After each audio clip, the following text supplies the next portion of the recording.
Bhojpuri industry में फिर से इतिहास रच दिया है पवन सिंह ने। पवन सिंह का एक गाना आया है कमर दबा दी, कि जो गाना आते हुए ही 2 घंटे में वो 25 नंबर ट्रेंडिंग में चला गया सेक्शन में। और वो गाना अभी 6 घंटे में मात्र 4,30,000 व्यूज पाके और वो गाना 18 नंबर पर ट्रेंड कर रहा है। वह गाना आया है वायरल भोजपुरी से और उस गाने में काम किया है हम आप लोगों को बता रहे हैं।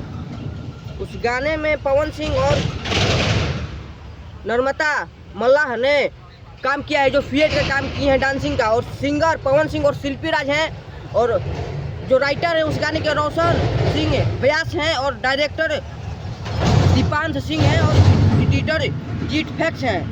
मतलब इस गाने में गजब का रिलिक्स है। और ये गाना देखते देखते हमको लग रहा है कल तक 1 नंबर ट्रेंड में आ जाएगा। भोजपुरी का ऐसा पहला जो गाना है मित्रों, जो तेजी से वायरल हुआ है, वो गाना रिलीज होते ही ट्रेंडिंग में आ गया। ये सोचने वाली बात है कि कोई पावर स्टार है भोजपुरी इंडस्ट्री में जिनका गाना रिलीज होते ही मात्र 2 घंटों के अंदर 1 नंबर में ट्रेंड करने लगा।